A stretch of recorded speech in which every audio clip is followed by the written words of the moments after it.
Hi, everybody. Welcome back. Yeah, perfect. Andrea, I see your hand is up. Did you have a question, or is that a phantom hand?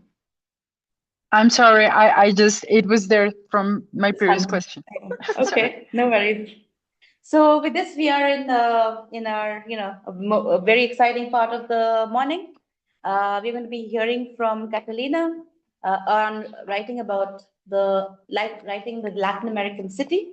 You know her. She needs no introduction, but just to give you a little bit of introduction about her, Professor Catalina Ortiz is a Colombian urbanist and educator who is passionate about spatial justice. She is committed to an ethics of care and an engaged scholarship to trigger radical spatial imagination for a negotiated co-production of space. She uses decolonial and critical urban theory through creative methodologies to study the politics of space production to foster more just cities and the recognition of multiple urban knowledges. Her work revolves around critical urban pedagogies, planning for equality, and southern urbanisms. She is the director of the UCL Urban Lab at the Bartlett Faculty of the Built Environment at the University College London. Her talk is going to be responded, Ishita will be responding to her talk. And just to give you a little bit of introduction about Ishita, Ishita Chatterjee is an architect and an urban designer who worked in India and China before joining academia. She is an associate professor at the Jindal School of Art and Architecture and holds a PhD from the University of Melbourne. Her work focuses on informal urbanism, housing justice, spatial justice, environmental justice, ecological debt, and architectural pedagogy. She's co-authored the book of Atlas of Informal Settlements, Understanding Self-Organized Urban Design and Advocates for In-situ Upgrading and Land Rights for Residents of Informal Settlements. So with this, I invite Catalina to, be very excited to hear from you. I'm very happy to hear your biography because I think we're like twin souls. No. Reach there. I'm really just touching off. I'm learning from all of you. So before we start, I wanted just to read a poem I wrote few months ago because I feel that we cannot engage with this moment in history without at least acknowledging what is going on. So just let me read this first. So we read poetry when the bombs are deafening. We hold to poetry when our hearts are broken. We invoke poetry to distinguish us from brutality. We believe poetry when words are our only seeds. We turn to poetry to ignite our fire. We carry poetry to soothe our souls. We bring poetry to harvest our hope. We spread poetry in a refusal to forget. We honor poetry as a language of liberation.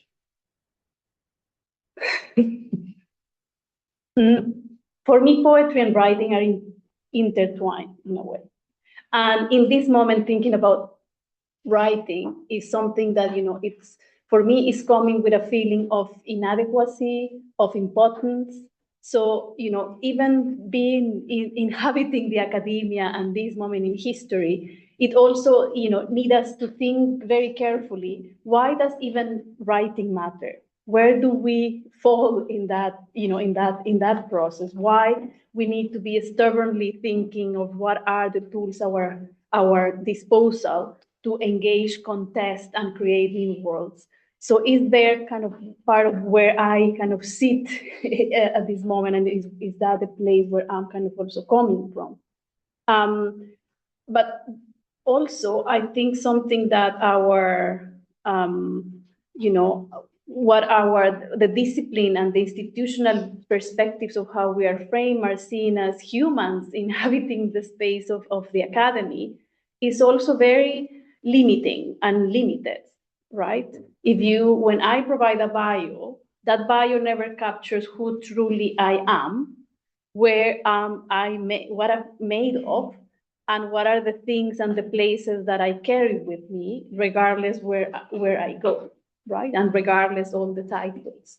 So I wanted to kind of start by just showing you two kind of pivotal elements that I think also shapes me, in a refusal to think that my identity is only defined by a title given in an Ivy League organization that is at the belly of the empire. So I come from the land where this Urcunina volcano is.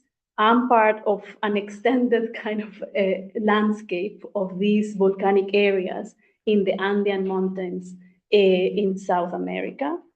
I go kind of also a bit of in a contestation with the national identities and kind of the whole dominant ideas of nationalisms, particularly in these days.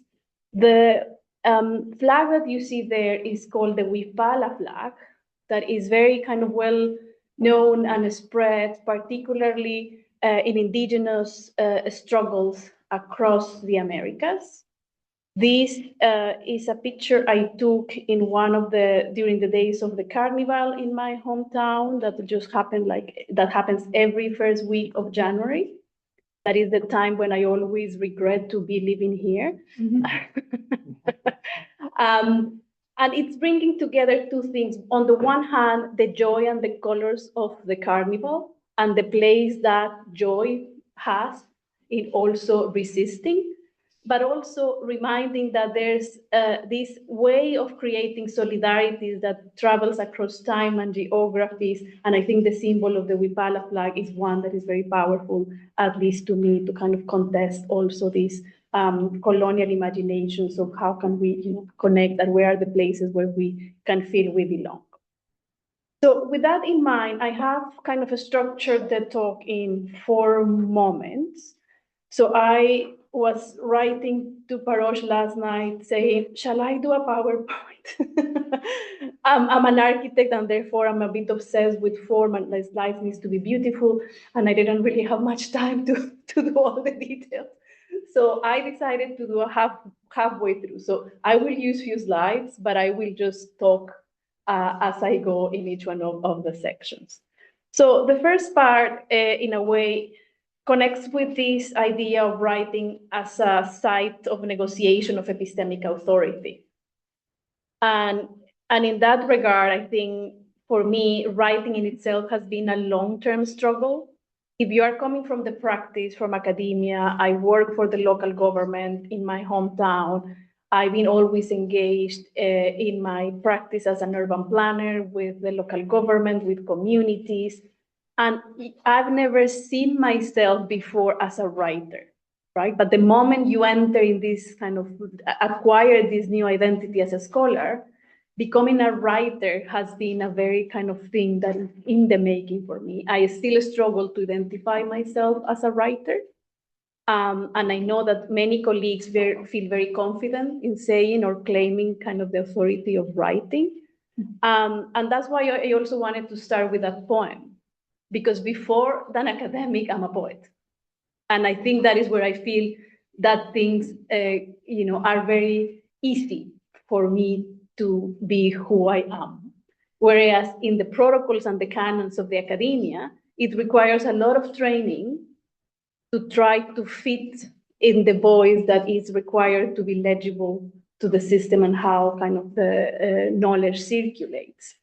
So for me, writing in itself has been a personal, but also as a collective struggle.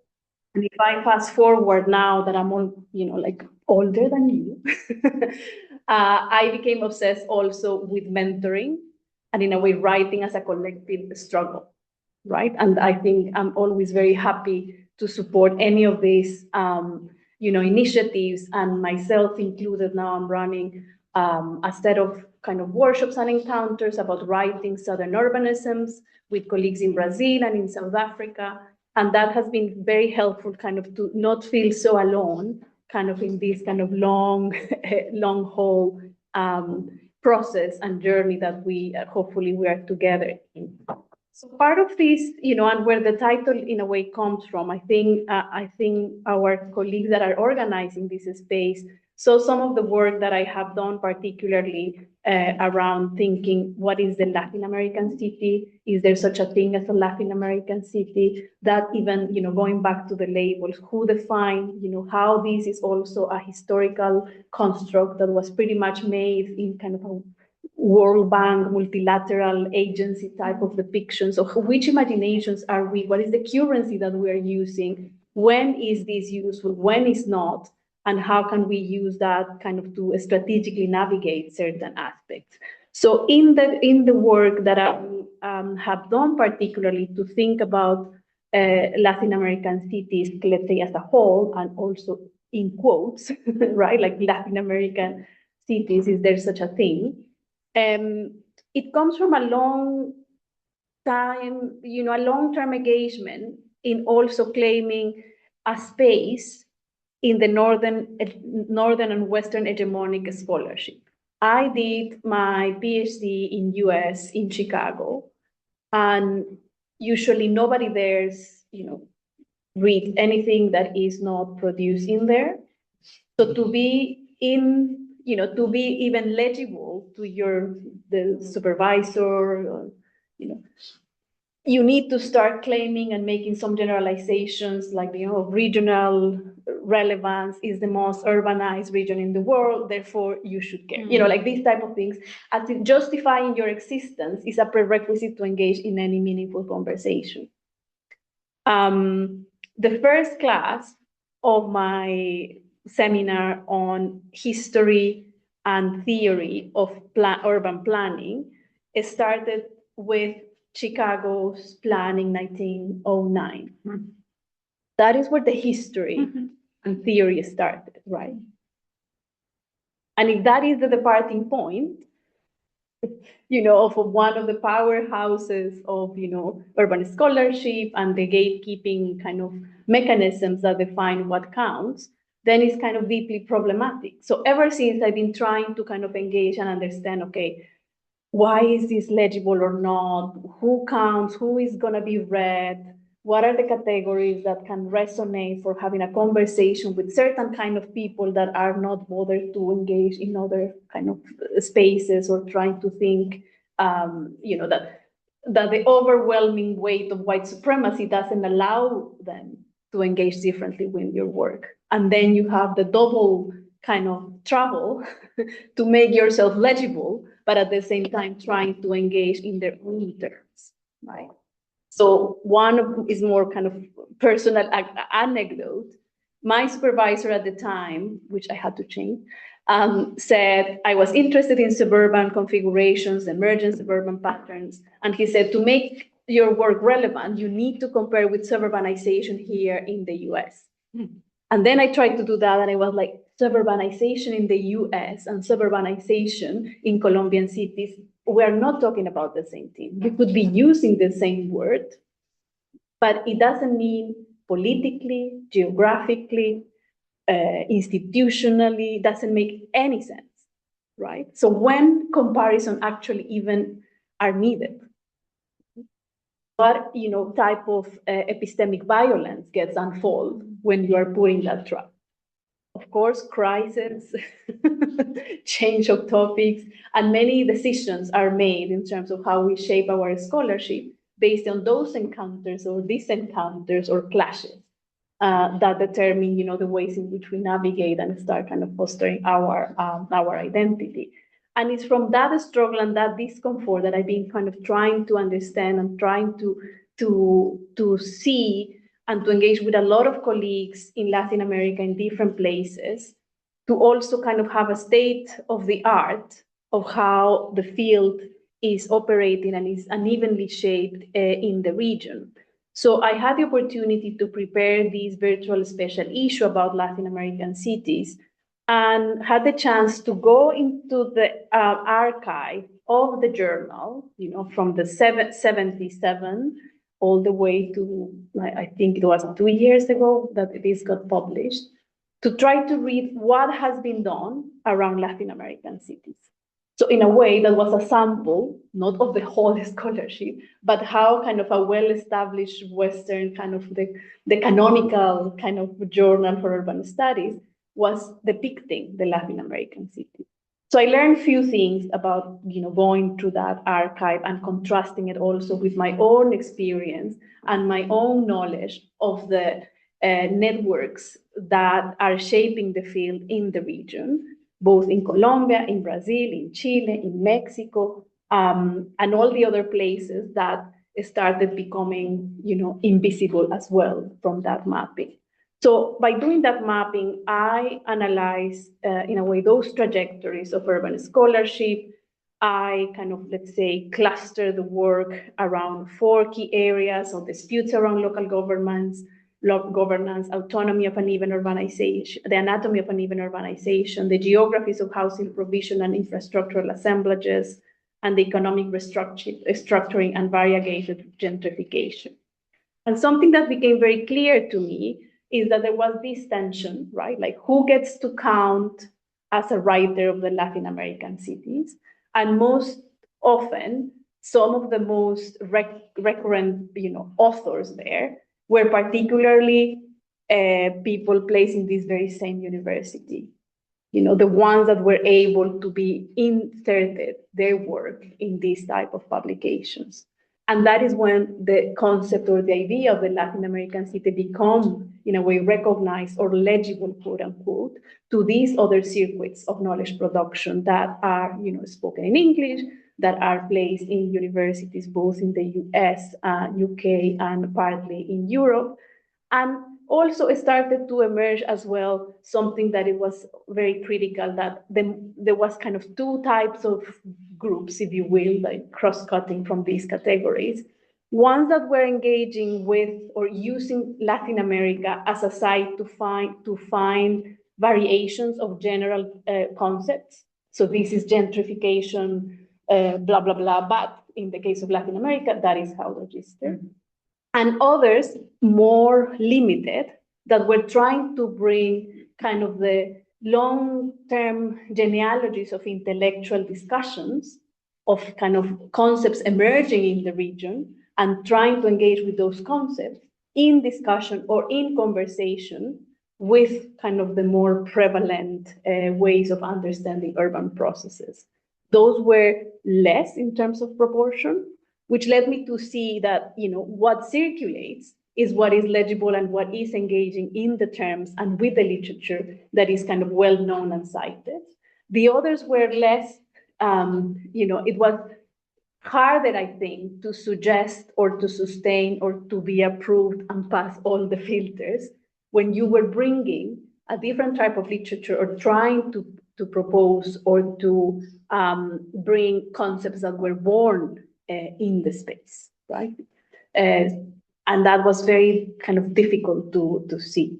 But also something that it has been very important in the region, such as the social construction of habitat and all kind of that, very much the participatory action research from the 70s and all kind of the legacies that it has, and that I've been also very kind of interested in. Those type of scholarship practices, innovative ways to frame urbanization processes were nowhere to be seen in kind of the span of the entries that I read from the journal. So in a way, what it was suggesting to me is that the most vibrant and kind of pushing the boundaries element and the more engaged urbanism was not really qualifying to be there, either because there was not an interest to be there, or because it was not legible or was not, in a way, ticking the boxes of the canon that is expected to be and kind of circulate in that type of outlet. So that was an interesting kind of encounter that also kind of help us to go to think of, well, what is really, inside? Why is that happening? Of course, we know that kind of the political economy of knowledge production. I wanted to find a map, but I didn't have time to make it. That is a map of the globe. These maps that are distorted according to the information that you have in. And there's this kind of macrocephalic production of research outputs and publications that are in the usual suspect geographies and very skinny, parts of the globe where there's not scientifically peer review scholarship. That is a complete, catastrophe in terms of invisibilizing completely what are the multiple and the richness of the different forms of knowledge. And in terms of where are the circuits that are circulating? What are kind of the gatekeepers that are, placed in there? and how the different kind of groups that produce the urban and the city making practices that get to be counted or not as part of urban, what counts as urban knowledge, is kind of are putting intention. So in this process, we also, as a result of one of the panels we did in one of the RC21 conferences in Athens, just right after the pandemic, we put together a call. It was very well attended, and we thought, okay, maybe this deserves to be published, and try to understand then what does it really mean, the colonizing urban knowledge, and knowledges in plural. When you write knowledge in English, there's always the highlight. You cannot pluralize that, so we have to use it. And so that is also a refusal of the language to actually get the multiple meanings that you want to get out of it. And we kind of generated, and if you go to this kind of a special feature, you will see that there are 4 kind of also clusters or threads of suggested kind of avenues to start, to keep thinking these ideas about the colonizing urban knowledges. One, in terms of disrupting pedagogies, and I think the pedagogical, like education and kind of our sphere of influence is more kind of, let's say, heavier there. And that's why I'm obsessed also with pedagogy, because I feel it's the more concrete space and community that I can kind of transform in a way. The other strand is about pluralizing knowledge sites. And I think in this one is also, I think, very well connected to your own very topic, right? What is a knowledge site? What counts as an urban struggle and an urban process beyond kind of the usual suspects, or seeing the usual suspects, but in different terms? Interrogating research practices themselves, right? And I think we perhaps can discuss this later in terms of course, the perverse mechanisms of distribution of resources, of who gets to count that, all the funding mechanisms that are completely connected with the geopolitics of knowledge production, and who can even do research, right? Because something that was also evident in the work of tracing kind of these Latin American city trajectories of urban knowledge was also very evident that the places that were not in the map were the places where there was no funding for research.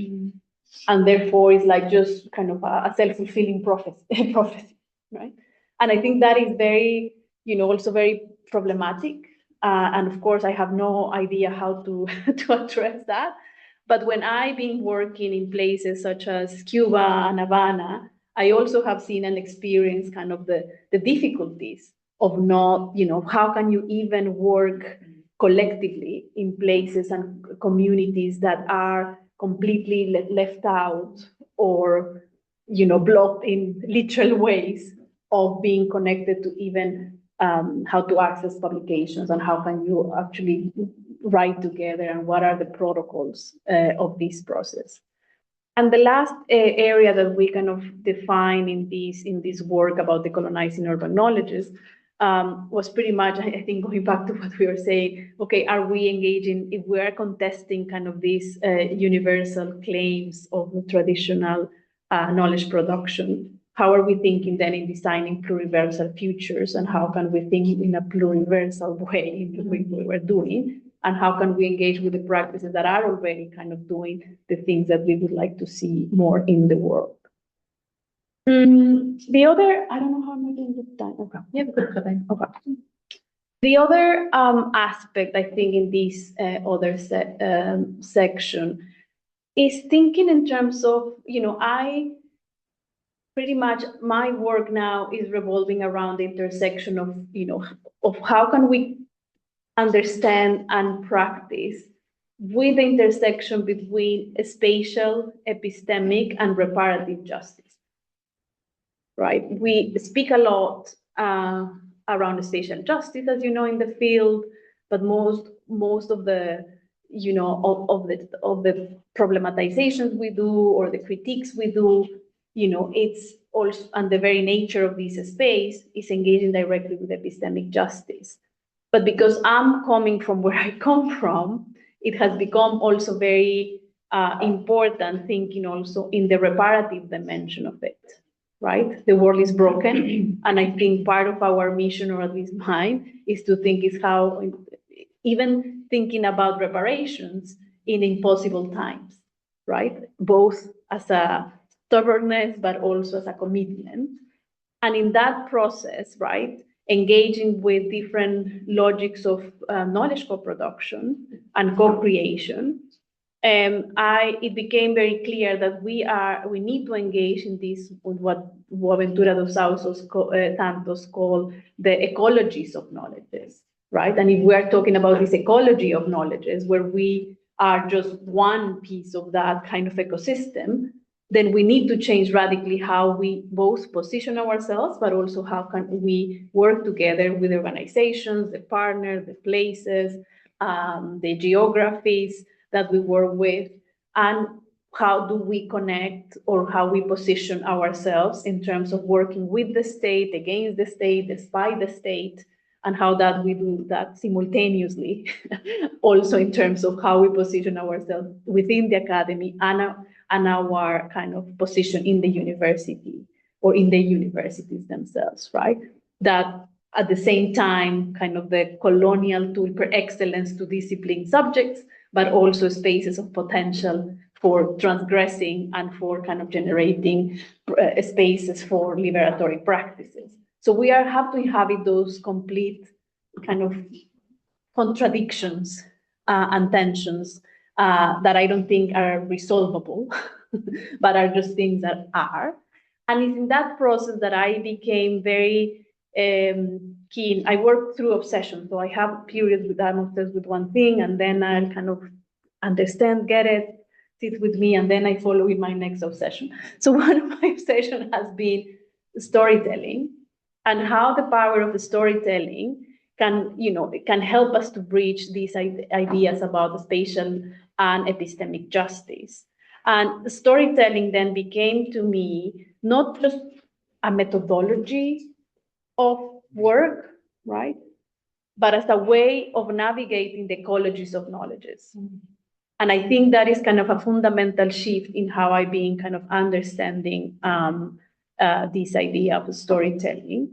But also, if you see in the collage, it says desobedecer, and that is kind of in a way coming from ideas of the epistemic disobedience, and how can we, exercise our epistemic disobedience is also by engaging with the storytelling. When you refuse to see people and struggles as data, then, that completely transforms the way in which you engage with people. And I think it's through stories that you make sense of yourself, of how complex meanings emerge in urban processes, but also how place is inscribed in the stories, right? And I think that is something that I've been kind of keen to kind of expand and work. And one of the examples of that work that was kind of my first sight of engaging more deeply with this was the project of the Convite, where we were focusing on this idea of storytelling for urban learning. And in a project that I thought it was meant to be, let's say, a collective work for creating a transmedia platform to problematize the circulation of best practices, in this case of the city of Medellin, as kind of an example of social urbanism, then it became actually a project to understand and to focus in how can we craft togetherness, and how can we use this idea of considering ourselves all as urban storytellers, regardless of the position of the asymmetric constellation of actors. And in that process, the most kind of enriching part of doing that became actually doing this kind of toolkit about how to use storytelling for urban learning, and the strategies of how to get people together, and the multiple ways in which stories travel, and what are the multiple channels in which stories travel. And in that process, we engage with community radio, with the local cultural center, and try to really push the idea of what are even the mediums where stories are inscribed that go way beyond kind of our traditional ways of thinking where stories are and only thinking about ways of circulation in publications, but expanding kind of that ecosystem of where stories travel and what are the channels that different actors engage with, right? That's why this kind of idea of the transmedia storytelling got our attention, and we work in a collective with multiple, expertises to help us do this. And the last kind of iteration, also in thinking how you write the city and how you co-produce knowledge, is the project of Archivo Vivo, or Living Archive. The image you see there is kind of one of the visual summary of the research project, where we were, after many iterations and years of work, also trying to see how any engagement with local collaborators needs to also leave a very kind of tangible imprint in the space. And this was in a way a prerequisite for our partnership. Our partners said, we need visual, literal traces of the work. And these become at the same time kind of an homage of the women that are sustaining literally the networks of life in the neighborhood. And in this project in particular, we were focused on three territorial struggles: the right to stay put, ecological reparation, and also homing, strategies of homing, or how do you deal with the multiple waves of migration that have been arriving and still arrive to this particular neighborhood. So the Living Archive became like a vehicle to make visible the role of women in the neighborhood, but also this evolved in a kind of more traditional digital output. We have a whole repository of at least 600 registers of community knowledge, of their pamphlets that have been used, of all the work that has been done around the neighborhood from multiple decades of work, dissertations, all the plans that the municipality has done, mapped, all the different registers, and also very importantly, textiles, and understanding textiles as a key mechanism where, also other type of knowledge gets created, but also the basic process of gathering together, of women coming together, also as a space of healing in a way. So we kind of open the door to many of those processes, and also help us to expand our perspective of what are we really seeing when we are in a way in the neighborhood, right? And the planting processes, that for us was something kind of, just people here just like to have plants. It became very apparent that was a homing mechanism for bringing to this space the plants that they were using in their own geographies, and a space of kind of memory to create, connections with the places where they were coming from. So every piece became a very kind of interesting and understanding of how that space was inhabited, because we were not arriving with prescribed categories, but more open to the stories and the spatial inscriptions where these stories are told. Until 12? Yeah. Okay. And the other, I think, part is writing as collective labor and as a site of care. And I think here, the collage says crear, which is create. We cannot forget that writing and kind of the power and the beauty of it is that it's a creative process. It has a creative generative force. But when it's just kind of limited to try just to mimic the canon or the templates that we are just supposed to follow, it can become or can feel very oppressive, right? So I feel that in our work, we are always trying to learn the game of writing and publishing, but at the same time, trying to contest and change that game through the very kind of practices that we kind of engage with. And collaging for me has been a very kind of interesting way of thinking methodologically how you write and how you create theory, right? Like literally, what are the pieces of things that you are, of places, of theories, of stories, of your own sensibilities, and how you are layering constantly and trying to find a composition that makes sense, right? If the ones that are more visual, you would understand that that is one way also of knowing and how that can translate into words. And that has been helpful for me, that I come more from that kind of design background and trying to move to the more social sciences / humanities. That has been very painful, but I'm finding my ways.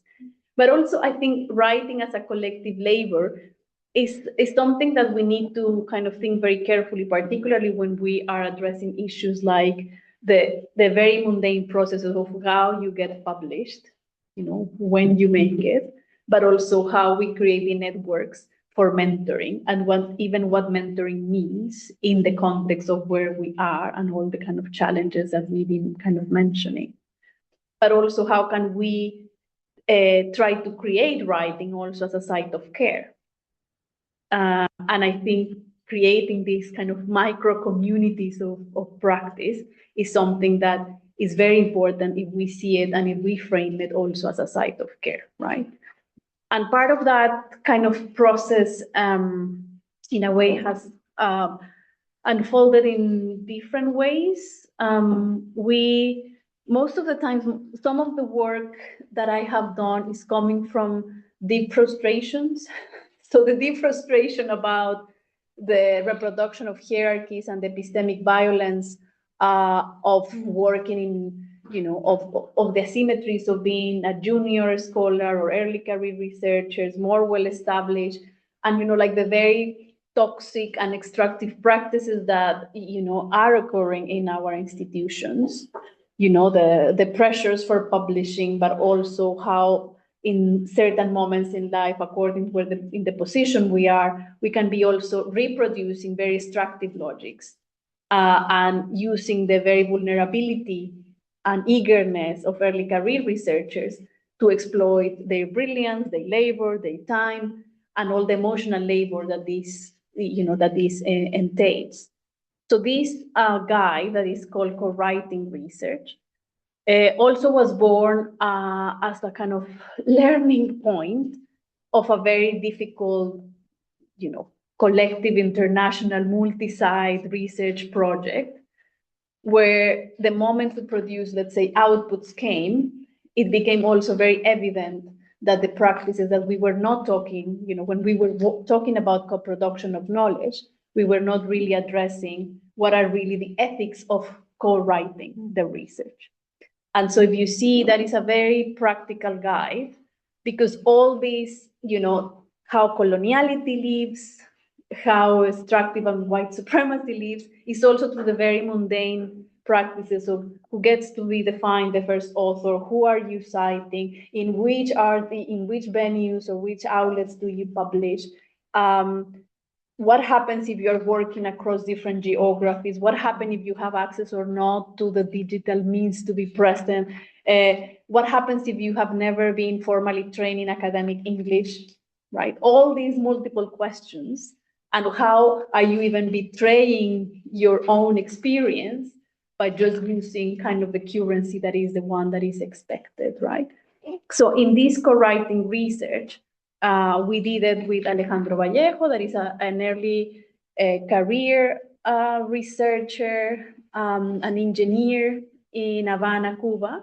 And so we did this at night in WhatsApp, trying to understand how to work especially in contexts that are very complicated in certain points in time.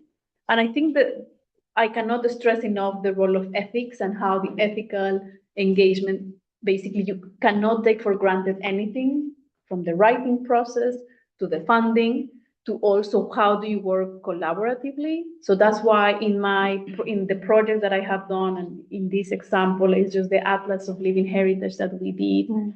We have been developing, and with many also tensions and difficulties, this idea of creating learning alliances that go beyond kind of the partnership that end when the funding ends, but an alliance that can, put us in a different, in a less hierarchical kind of a structure. So these learning alliances then are born out of political, personal, affective commitments. In my case, with a particular neighborhood that I've been kind of working with over the years. And something that, I have been writing elsewhere is that a precondition for kind of a meaningful co-production as well is creating effective infrastructures.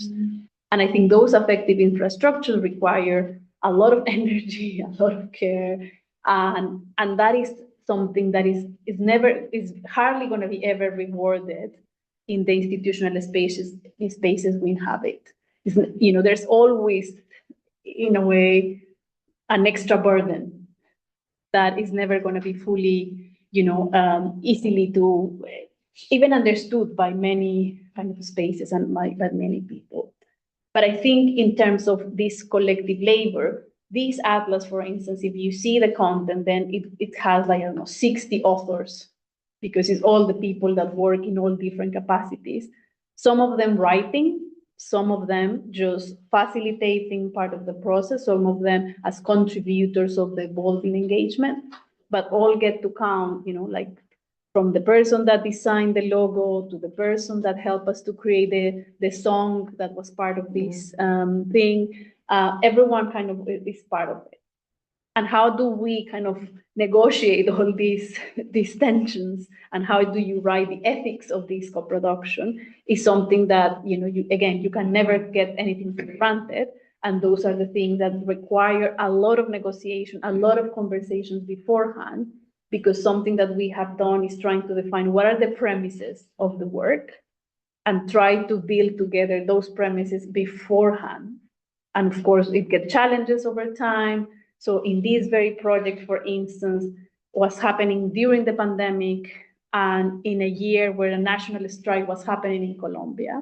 So you had the pandemic, everyone in confinement, but at the time, there's protests on the ground, there's police brutality, and everything is happening at the same time. So we are sometimes in very kind of impossible ethical conditions to even say that we need to keep kind of going with the co-production process. And in this very particular project, I said, we need to stop. If you are not able to sleep well because you are hearing the bullets, how are we going to even engage in this process? And surprisingly or not, all the colleagues and partners locally said, no, this is what keeps us sane. This is what keeps us connected. And when we build this sense of collective purpose and togetherness, that is what helps us to engage and to actually face when there are these difficulties or these kind of more violent kind of clashes. So it creates a different kind of type of relationship that goes beyond, like a funding or a particular objective, but it creates this kind of conscience of a shared purpose, which I think is kind of the most important thing to achieve. And of course, this doesn't happen over time. But to start concluding, I think also writing, just also to engage with your very, very topic, I think writing is a modality of inhabitation in the field, right? Both in the field of urban studies, but also in the field as in the place where you are, deeply engaged with. And I think this is something that I've been more recently thinking of. How can we think also writing and inhabiting as a world-making practice, but also as a tool to disrupt the very processes and practices that we want to confront. And I think if we think writing as this kind of modality of inhabitation, how can we inhabit that process differently. And this makes us perhaps reflect a little bit more in terms of that kind of collective ethos, but also what is the role of mentoring, what is the role of solidarity, how solidarity practically means when we are kind of doing these processes. So I think I'm trying to retain the idea that writing is an action of liberation. And for that, I'm kind of still stubborn and trying to keep doing it despite kind of the conditions we have. And I think if we use also writing as an excuse to be together, it's also worthwhile keep insisting on that. And I will leave it there, and I hope we can have a conversation about it.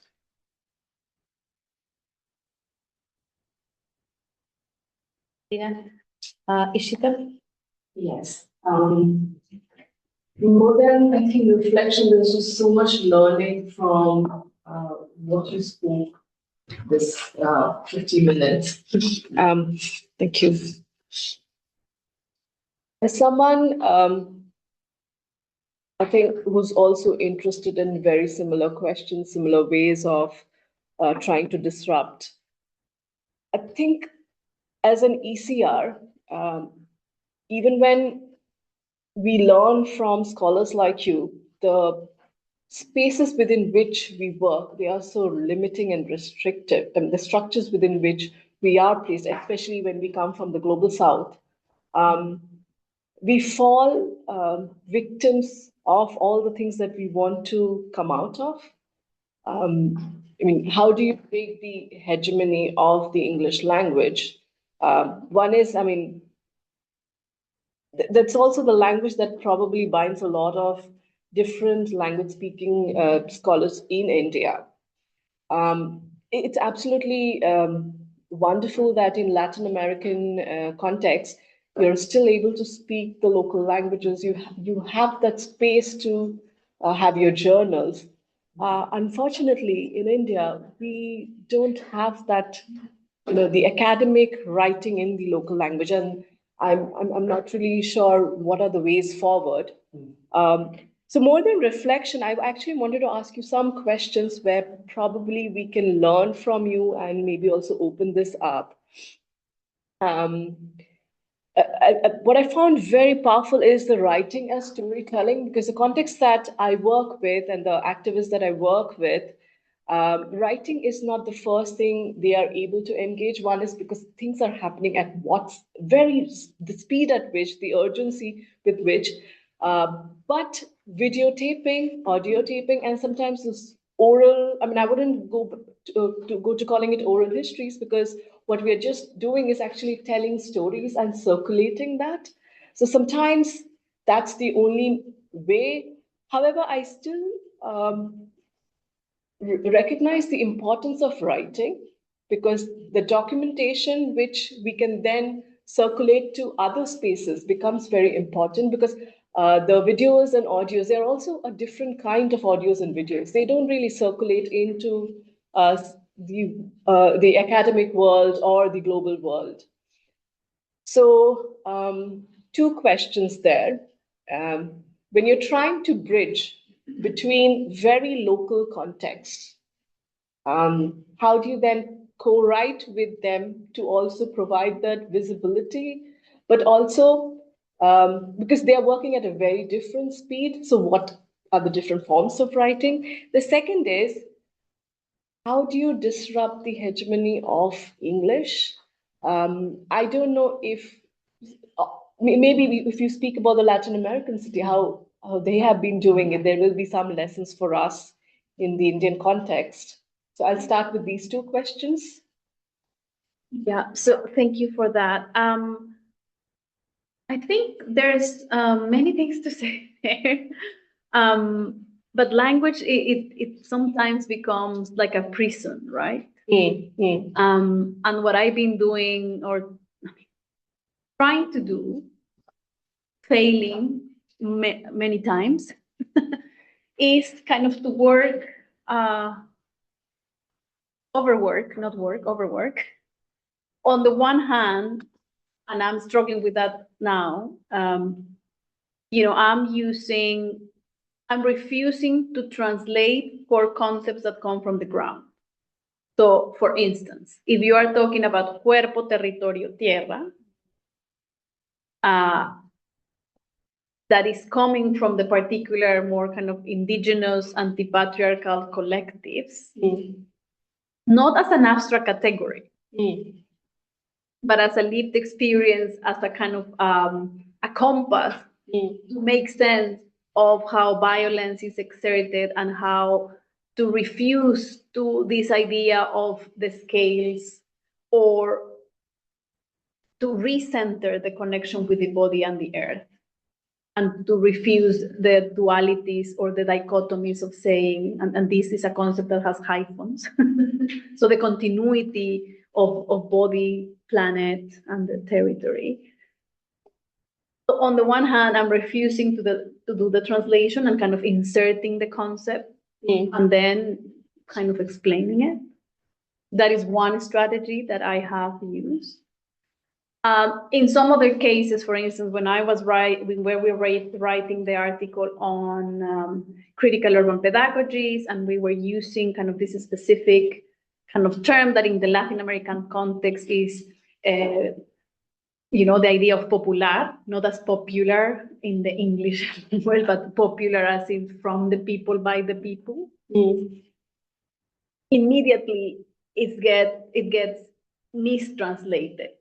Right, because you could even you use the same word, but it doesn't really mean the same thing. And at the end, it's a battle with the editor. And if you use this one, we lost in that case. So I've been trying to do both, kind of to explain and refuse to translate. That's one way. But also at the same time, because of the nature of the things we do, is writing in Spanish, all what is like the policy-oriented things. So we have done, and also trying to translate that in English. But we know that what is circulating easier is a kind of a policy brief of 3-4 pages with nice images that summarizes. And that has helped us to always kind of do that, even if we don't make it to the big journals. But having, because you mentioned something that is very key, that is speed and urgency. And speed and urgency is an antithetical to publishing. Right? Like the nature of the thing that you need to do in the context. And that's why understanding writing Southern urbanisms, it has it brings a different set of questions, right? That's why in the projects that we've been doing, we need to do the policy brief now, because now is when there's a window of political opportunity and we just need to take it. Who cares about the articles? And that we need to remain faithful to Spanish, because the purpose is not the circulation in certain circuits, but to have kind of an impact in the circuits of the policymakers in this case. Or if there is an urgency of, eviction, which was the case and still is the case in Moravia, in the neighborhood that I've been working, you cannot wait very long for anything to happen. So you need to be very ready to create very simple social media things that tell you stuff that can be, shared easily, or WhatsApp type of messages that need to be circulated and shared easier, right? That's why I think engaging with this kind of also the ecosystem of channels also allow you to use different formats and be more responsive to the speed and urgency. And in that one, I'm not caring about English. I'm caring only about Spanish, let's say. Now, in terms of how do you co-write, that is tricky, and that's why we had to do this, guide. But that guide was very much thinking on publishing. But as you said, not all the people we work with care about publishing or is useful or meaningful. Yeah. In some cases, depending on the moment, sometimes it is important more symbolically for them. So for instance, a few months ago, this book came out of Decolonizing Planning, and one of the invitations that the editors did for that book was all the chapters needs to be written by an academic and a practitioner slash activist slash community member, whatever you want to do.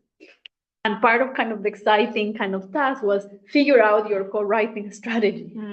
So in our case, I had the privilege to write with one of the community leaders that she has been inspiring, amazing, like really, really transformative working with her. And so the only way we could do, and now she's kind of in a migration status of complicated tone, the only way to kind of do it, because you say people speak. We ended up writing a chapter through voice messages in WhatsApp. Right, of course, we agree few themes, strands, and I was like, okay, free float and do audio, and I will type and translate. So we would be writing in Spanish, give that to her, come back, translate. Of course, these are 3 times much as if you were writing any kind of, let's say, regular co-writing.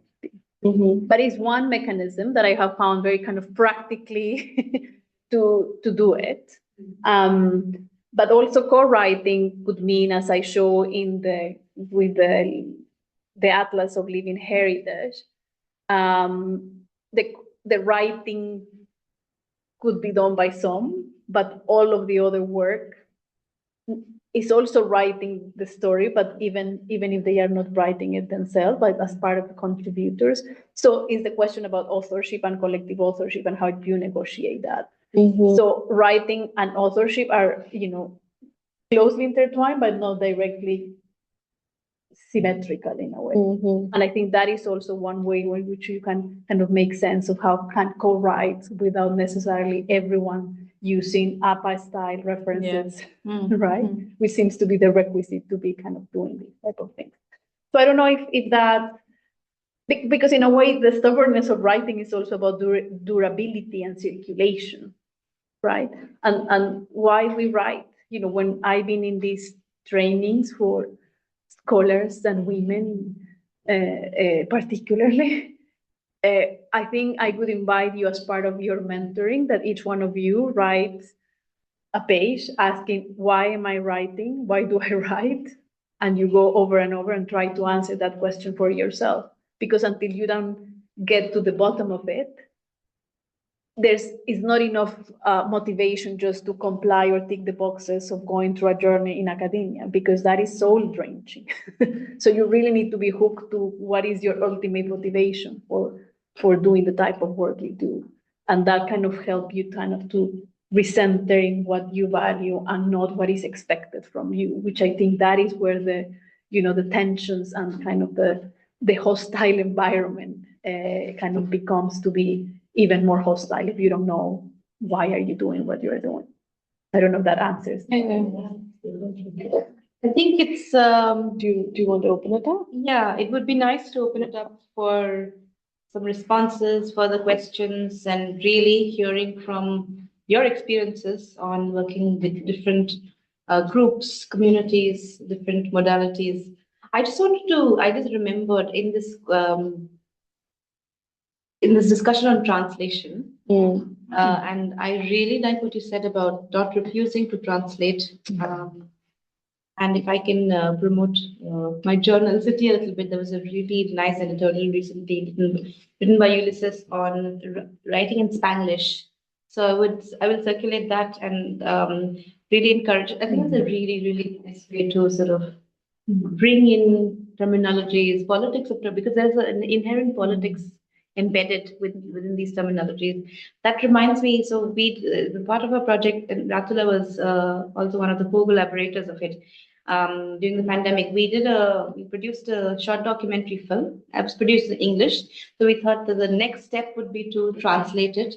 And the question was, which Indian language do we translate in? Which language do these pavement dwellers or community? So we thought Hindi, maybe, because most people consume Bollywood, which is in Hindi, so maybe that is more accessible to people. And then we started doing the translation. So there was this one word, and which we literally broke our heads over it. there was this one sentence which in English, one of the narrators was talking about capitalism and capitalistic.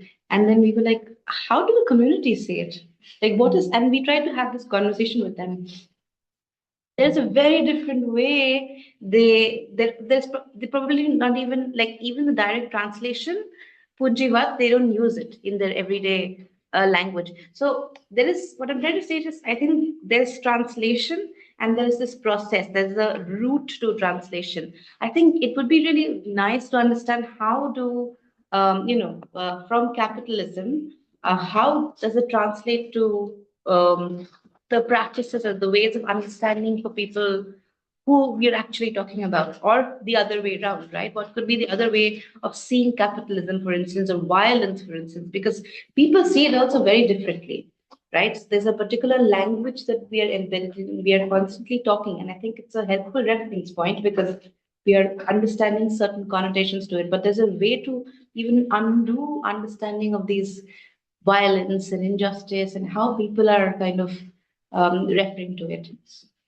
Okay, with that, we will open it up. Maybe we can start with people who are online. If you have any questions. Meanwhile, we got some very nice chats. Lots of people clapped for you. I don't know if you saw that, Catalina. And Purva earlier said, Catalina, I will send you pictures from Bombay. This is the kite flying festival here today and tomorrow. So the kite flying festival is slightly different for a different region in India. So in Bengal, I think it's during another Kartik Puja around that time. So again, regional variations and okay. Any questions from people online? Safia's hand is up, so we will go with Safia, please. Hi, Catalina. Big fan of yours for a few years now. Met one of your students from the DPU, and thank you so much for today's presentation. My question would be to you, in a sense that you mentioned earlier you were an architect. You needed to prepare a beautiful presentation. My question would be with you, like for you, is to what extent developing more of a visual storytelling is more helpful for communities, and to what extent like we can actually promote that in academia as a kind of publication. Beautiful collages. I took a lot of pictures of the collages you presented. I wonder where I can find them. So that's my question, like how can we have like some kind of alliance between the visual arts, the storytelling, academia, and activism, if that makes any sense? Thank you. Should we take a couple of more questions? Any other questions from people who are online? Maybe for people in the room? Anup? Yeah. I just have a couple of reflections and then a follow-up question. So I think like I love what you said about same words having different meanings and different contexts, and this is something that I have come across so much in my own work and the way I have gone about it. Also, I think what Ishita mentioned, right, that there are various forms of knowledge, right? Yeah. And I think some of us are coming from the context of political regimes that are now in the process of controlling the thought process of people. So there's a lot of surveillance and they want to know what is going on. So I think I have a slightly different take. I think audios and videos, they can get viral, and something if the government does not like, so you are thinking that you are capturing something, you are building knowledge, you are highlighting an issue, but it has been happening that if someone is highlighting an issue, a genuine issue, the political regime of the day will not like it. Okay, so I think academic writing is one of the only avenues where things can actually fall through the cracks. Because because those people don't know money. It's actually true. True. I have been writing about peri-urbanization in Sonipat, and my university doesn't read it, so I'm fine till now. With academic writing. So I think all of us can derive great comfort from that, and that's the strength of academic writing. Now, what you mentioned about storytelling, and so I think again we have to understand like the places that we are coming from. There is a huge diversity of contexts and realities and even situations. So the same concept may not even be applicable, or it holds very different meanings. So one thing is storytelling, and another is narrative building or theorization, right? So how do we go to the process of narrative building or theorization from storytelling, from the small acts of storytelling? So is there any, thing that you can suggest us? And lastly, I think the primer on how to do co-writing, I think that's brilliant. Yeah. So thank you so much. I think we should be using that. Is that in English? Okay, cool. So I think it'll be very helpful for us. May I just add to that question? It's very difficult to theorize and build narratives with the community. How can we do that? Okay, Rito and Andrea, they have questions. So do you want to respond to this and then we come back to them? Yes, because I think there's a lot already in there. I don't know if I'm going to be able to answer everything. So I think, the story, the Convite project was, and this transmedia storytelling precisely was trying to use the visual kind of as a vehicle of, visual storytelling. I think there's in our world now, that is what people get also hooked into it. So I think the power of the visual, we cannot underestimate that. And I think, again, as you said, is connected to activism. There's a series of symbols that start circulating. And I think part of getting those symbols is part of how can we also get people interested in certain things. I think something that I forgot to say, and it was part of what it came very apparent in the project of the Living Heritage Atlas, is that this very discussion about words that mean something that mean different things in different places, but also words that are used or terms or narratives that are used that are actually very counterproductive in helping any dialogue in terms of the policy circuits. So in this process, because we were working with this community that has been, basically stigmatized from a narrative point of view and with material implications, part of actually doing the work together was to create a reparative glossary where community leaders and the members that we were working with were saying every time that the state describes us, what we really understand from that, or the impact both psychologically and empirically, is this. Instead of using this word, we would like to be understood through this word, right? And we went kind of over through all the key kind of sites where epistemic violence is exerted as part of kind of creating a bridge of how can we even, in what terms do we talk with policymakers or state kind of related actors, because nobody was kind of contesting the terms in which they were engaged with, right? So creating that reparative glossary was something that we did, and I think it was super, exciting and productive, even though through the lenses of urban design, wouldn't be seen as something that you do as part of a design process. But if you take it through the lenses of storytelling and how you build narrations and how you counteract or create the counter narratives to fight the stigmatization, then it was essential for us to create this kind of reparative glossary. And going back to the visual, we always use these commonplaces about sustainable city, all these key kind of words that we take for granted that are part of the currency, like, capitalistic, how does it even mean, how you translate it, what are the similar words, that impact. So we did a series of pictograms to try to understand how people understand actually visually those terms. So I didn't share this image, but for the ones that are here, maybe you are not seeing it. We gave some keywords, like, for instance, right to the city, solidarity, feminist urbanism, and asked the community members to make a drawing of what does it mean for them when they listen to this image, just to trying to get at, like, from an abstract concept, what is kind of the visual summary that people can do. And that also help us to open up conversations about whatever are the terms of engagement and that are circulating and building the narrations that we are doing. To answer, I mean, it could take me a lot, and maybe I haven't fully thought about this from storytelling to narration to theorization. But if you read my article on storytelling otherwise, that is in planning theory, in that article, I explain how, in a way, using storytelling itself is a way of creating theory. And I think that is kind of the flip story that I'm telling there.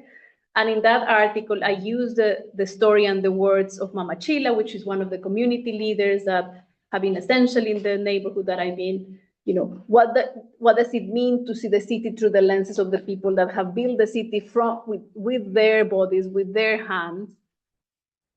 And if we take that as the theory of the city, what would it mean? So it unsettles the understanding what is this theory, or what is the theory, right? So maybe you could read more in depth in that article, because perhaps that is the place where I have articulated better this idea of the relationship between theory and storytelling. And in terms of, context of oppressive political regimes, I think visual storytelling is one, but stories and, falling into the academic, we need to be very also careful of how we engage with that. I'm just thinking in the work we did in Yangon, precisely when the whole crackdown of the military coup was happening. I have plenty of anecdotes about impossible times, but that is when, we were working also around evictions and community-led housing. And immediately our partners became target of the military. And a project that was supposed to be kind of a joyful co-production process to celebrate the work of women generating their own housing became a documentation and a witness of the brutalities that were happening on the ground. And our colleagues, despite the conditions, they felt compelled to actually track all the evictions and to map where all kind of these crackdowns, how spatial violence was manifesting during the process. And we were using that as part of the evidence to work with UN, human rights, to kind of denounce what was happening there. So sometimes we're witness, particularly in moments of deep violence. And I think that is sometimes also kind of the only role we play in moments of kind of physical confrontation. But that opens a lot of questions, right? Like, what is the limit to expose ourselves, preservation, when you don't need when there's the space for the unspeakable, particularly in times where, are marked with so much grief and with so much authoritarianism and also censorship, in these very same walls through very different mechanisms.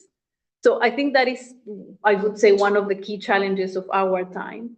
And I think that's why I think creating these spaces of togetherness or safe spaces is something essential, because you could be punished for kind of raising certain things in certain spaces. Yeah.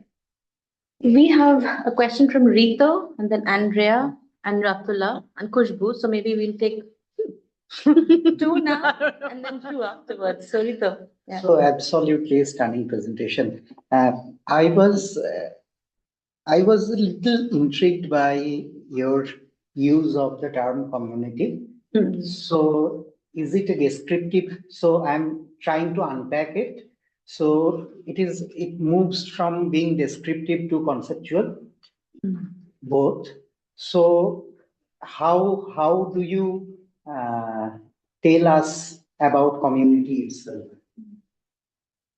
Shall we get some? Yeah, another one from Andrea. Yeah. Hi, Catalina.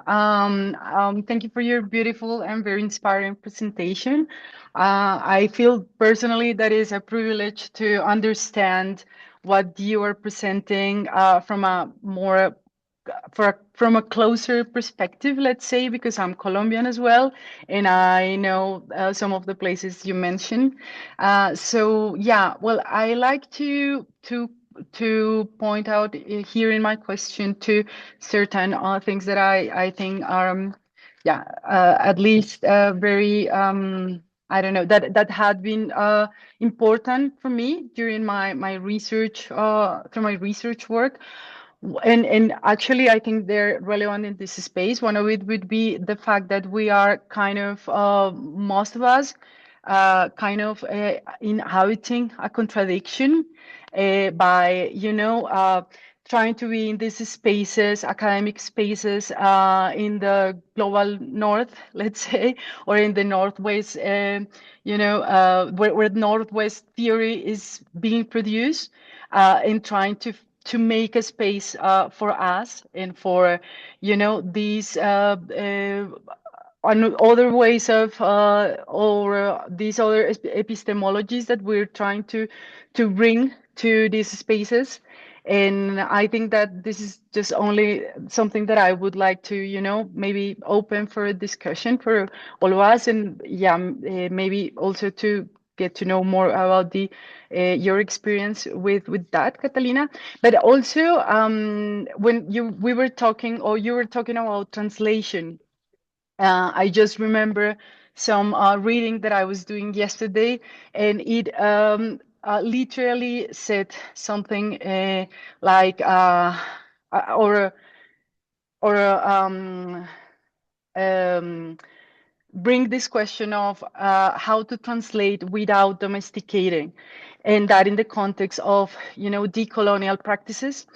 And yeah, and by that, I think that this translation would be not only in terms of language, but also in terms of experiences and ontologies, and how this. And I think that this domestication would mean like how not to put everything necessarily in terms of the limited framework that sometimes academy offers, and that is, for example, in the formats, right? And not only in terms of essays, papers, academic seminars.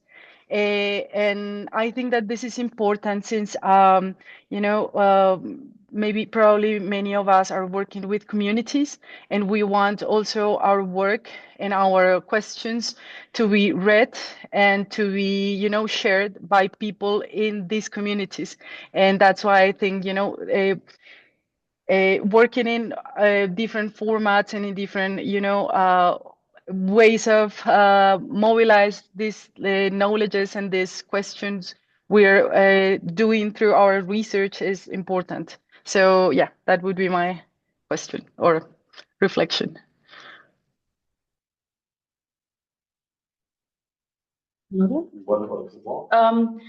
So very quickly, we have, maybe this is the last questions that we can take.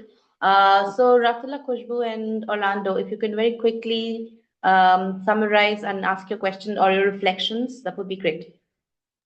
So Ratila? Thanks, Catalina. My question to you was, where is the space for joy in your writing?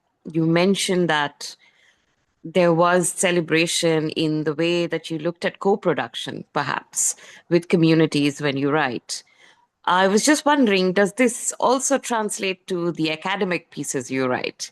As I'm growing older, I feel to find myself falling into skepticism more and more with this lack of joy, perhaps, in academic writing. And how do you sort of find that? That was it. And I think with Andrea, I would also like to reflect, just building on that, is perhaps it's also privilege of where we are in terms of our careers, in terms of what universities, positions that we hold. in the kind of different audiences and the kind of different projects, the kind of different writings and spaces that we can find. As many early career researchers are perhaps going to find it very difficult because the pressure on them, first and foremost, is to be going to publish in academic peer-reviewed journals where they have to skip over, these many, many barriers of language, of the politics of knowledge production, the politics of, naming theories, of naming the predecessors, or, the whole line or genealogy of your knowledge. Where does it come from? Of having to contextualize your entire writing before you can even get to your own case study. So I feel that, there is that, of course, that privilege that some have, some may not have. And it's important to make that distinction clear. Thank you. Khushbu? Hi, thank you so much. And I think Ratula's question was bang on. And I want to bring in the multiple layers and nuances of our work a little more here, because every time we speak about oppressive political regimes and authoritarianism and censorship, it's always pointing fingers towards a certain group of people. But at the same time, we academics and the development sector regime also does the same. And there's so much little space to talk about that. And how do we also be a little more reflexive in that lens? Plus, the other nuance in the layer here would be how the field that we are in, our interlocutors also start appropriating the same language in the everyday. And then how do we weave in all these multiple layers and nuances in our own work without really being authoritarian ourselves? Thank you. Orlando? That's the last question we can take, and then we'll conclude with Catalina. Orlando. Thank you. It's not a question. Thanks to Carolina by her presentation. I'm also working with participatory action research in my thesis, PhD thesis. Senti Pensar, I'm related with that term because I agree with you that we have to co-produce knowledge in this case, since urban margins, from urban margins, because we normally have the theory of the global north, but it's necessary to co-produce new theory from the grounded theory, from the local experiences, in my case, after disasters, and how housing is related with that. Thank you. You just mentioned the Senti Pensar, and I had a collage on it, and also I got an article, a chapter on it, because that's one of the key kind of fully untranslatable kind of elements or pieces or words that has a very interesting genealogy. And so in that chapter, what I'm doing is trying to trace the genealogy of where Senti Pensar comes from and how we are kind of engaged in issues around co-production. We really need to go back kind of to the 70s and where it came from, to the very geography that emerged, who brought it up into life, why are we using it, and why is it still relevant and resonate. Those are the rare cases where, in a chapter you can do certain things that in an article couldn't fly. So in that one, I was able to go and read Falsborda 70s literature and kind of bring it back in terms of making a bridge of what are our discussions around co-production, because oftentimes it's completely neglecting or denying the roots, the genealogy, or the places. This is like a typical case where participatory action planning, was the epicenter in very Latin American terms, and then it gets completely overlooked, and then kind of reinventing the wheel in a more sanitized, kind of more capitalistic way when we are talking about either co-production or co-creation. So thank you for reminding me that. Many things, I don't think we have enough time to go through all the in-depth comments and questions, In terms of community, I think I use it loosely and or sometimes as a placeholder, but I see it not as a structural category of a fixed entity, an homogeneous entity that is always there, but something that is contingent to the projects and engagements I have. So it's not a thing that is already there, but I think that you are constantly creating through the engagement you have, because there's many competing, tensions, contradictions, divisions, fights within, within one neighborhood itself. And then if you see it but also I feel that I belong to a particular community contingently here as an inhabitant of London and part of the Latin American diaspora. But also if I see myself also as a scholar, I'm also in that community of urbanists, right? So for me, it's very much contingent upon what is the thing that is bringing us together in certain moments, rather as something that is given there, that exists and is fixed, because otherwise could be also very problematic or romanticizing that there's such a thing. So there's multiple communities, right? The ecologies of knowledge is kind of in connection with that. For Andrea, yes, contradiction, big time. Still, never sorted, always there, trying to justify your existence every day, everywhere, regardless your title, regardless your position of privilege. I think it's not something that you get sorted, but I agree with Ratula that you need to also acknowledge, what is your privilege? And so, for instance, in my case, I was, 45 or 6 when I was able to use a collage and a poem as a central piece for a theory paper, right? And perhaps that could have not been done if I were doing my PhD, right? So for me, it took very long time to hack a bit what is the publishing thing, and very long time is very long time.